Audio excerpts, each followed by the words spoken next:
Hello everyone, my name is Hunter Bevers, and in this video I'm going to be telling you about something called penny skimming, also known as salami slicing.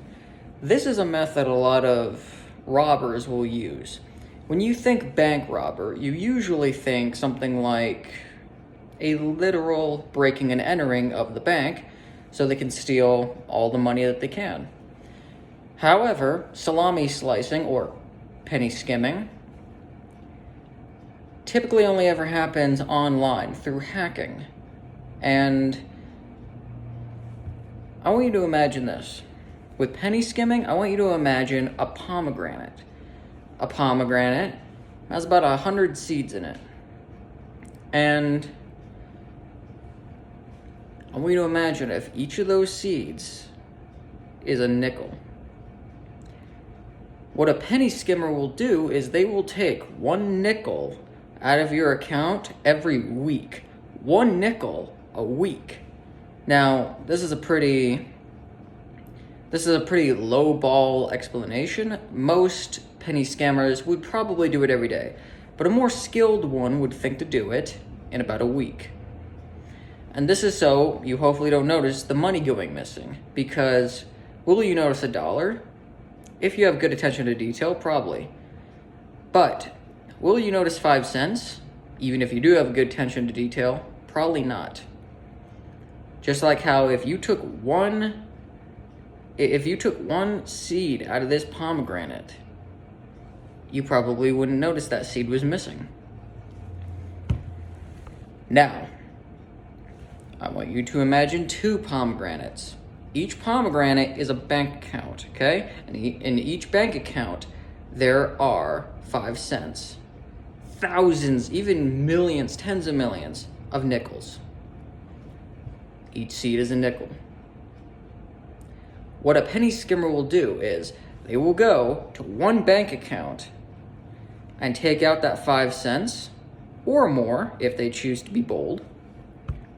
Because the whole point here is to make sure you don't notice. Then they will go to the other bank account. They will take 5 cents out of there, or again, if they want to be bold, maybe even more.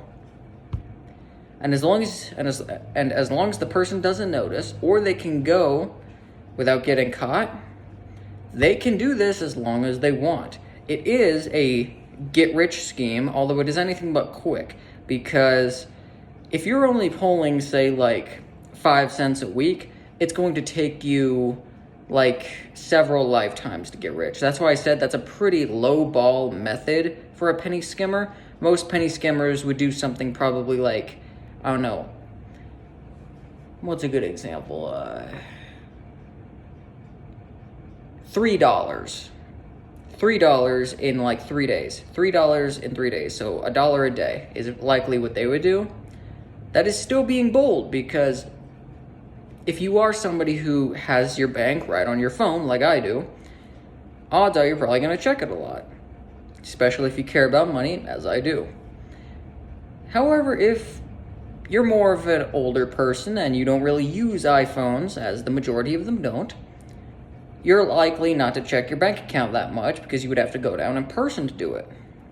Therefore, penny skimmers are likely to target older people, not only because they're not very intelligent when it does come to technology, but also because, like, they're not the most, I don't mean to insult them, they're fine with technology, but they're not as fluent as Gen Z or other generations.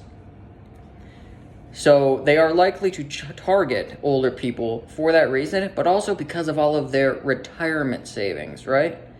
They have so much retirement money in their bank account that they can steal. And these old people have to go down to the bank if they don't use an iPhone to check how much is in their account. And if they're only taking like $1 out a day, they're probably not going to notice.